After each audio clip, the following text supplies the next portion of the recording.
A moment later, she suddenly had a memory of her childhood long ago when she and her parents still remained in Kiev.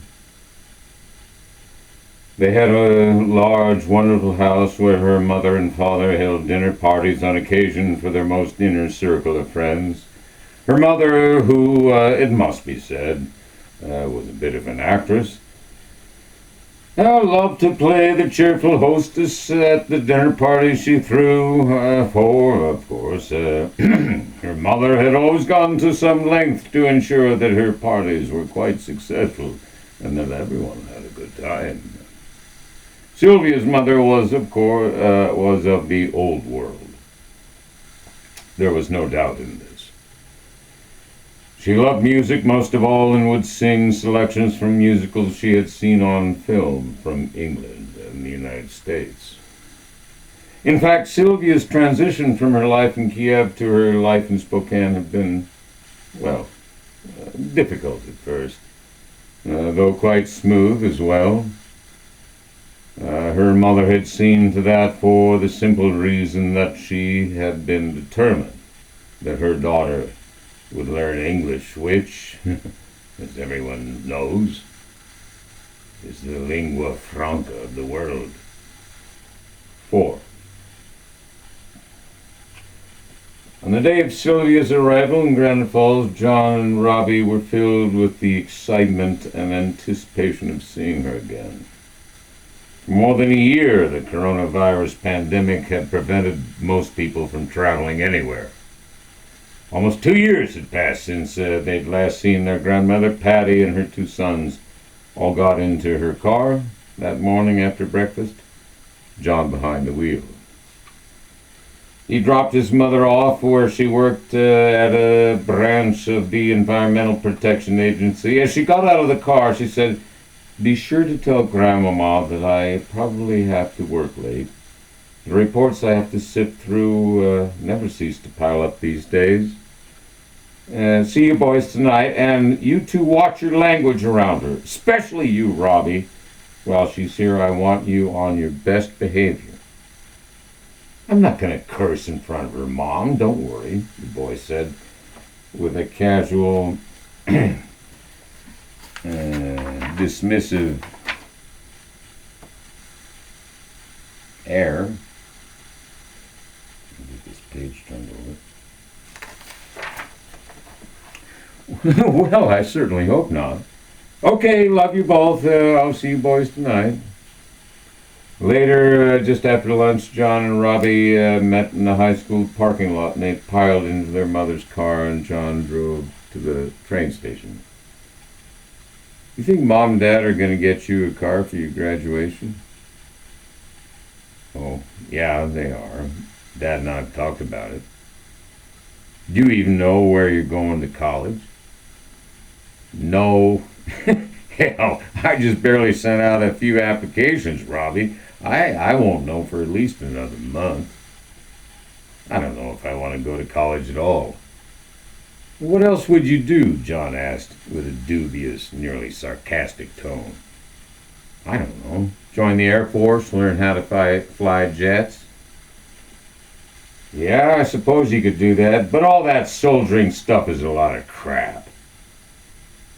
John's authority as an older brother weighed down upon Robbie, and he fell silent.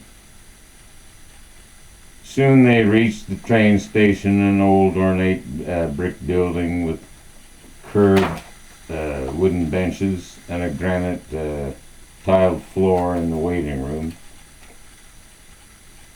Except for a clerk in his nearby office, no one else was there. Robbie bought a Mountain Dew from the soft drink vending machine, and they both went out back outside and waited. Train pulled into the station about 10 minutes late and came to a slow halt.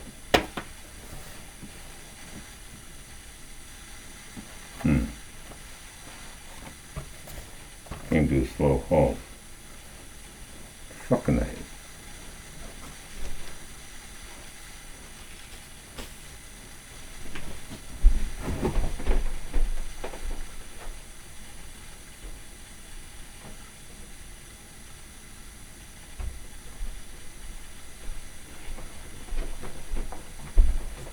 Well, anyway. Right. Let's see now.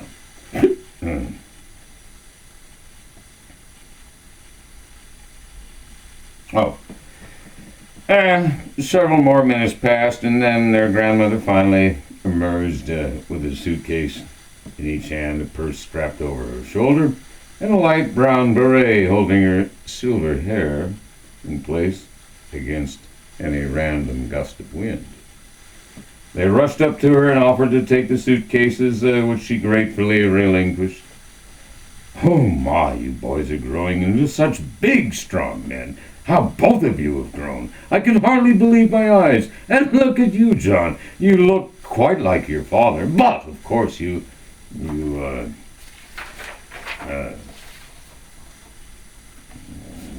but of course you have your own look. I'm so proud to be escorted by two such handsome men.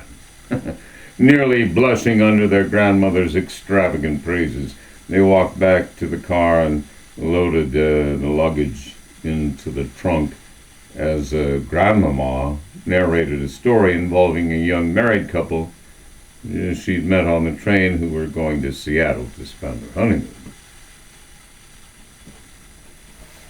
4. Sylvia had begun to prepare dinner, and soon afterward Hugh came home from work. He saw that his younger son was lounging in front of the TV, tuned to a basketball game. Robbie, don't you have anything better to do than watch television? Why not try reading a book once in a while? I finished all my homework at school today, Dad. Come on, give me a break, why don't you? Hugh felt himself growing irritated with his younger son, his presently indolent son. Where's your brother? He said. Up in his room, studying. Where else? Hugh stepped toward the entry to the kitchen and saw Sylvia as she embraced a large mixing bowl with a single arm, quickly stirring its contents with a wooden spoon. Hello, Sylvia. Why, you should be relaxing after your train trip instead of cooking dinner. Patty must be working late again. As he was saying all this, Sylvia quickly set the bowl she held onto the ceramic tile countertop. She brushed down her apron with both hands, and then, extending her arms toward him, said, Hugh, how good to finally see you again. It's been so very long, it seems like ages since I've last been here. Well, that goes likewise, Ma, he said as he stepped forward to embrace her. You look as beautiful as ever. Even wearing a dress made out of a gunny sack, you would look gorgeous. She brushed his shoulder as she gently pulled away from his embrace. Oh, my Hugh. Always with the jokes. Say, is there anything I can do in here to help you? Patty usually doesn't get home from work until around 7. When Trump was president, she never had much to do. Now that Biden's in the White House, she gets deluged with reports every day. Hell, these days she works longer hours than I do. Abruptly changing her tone, she said, That odious man was such a horrible scoundrel. The nation's gone through a 4-year-long morality play because of that creep. Hugh smiled, suppressing a laugh, while thinking, under the inducement of strong feelings, Sylvia sure does get extravagant, like Greta Garbo or Marlene Dietrich. Or, in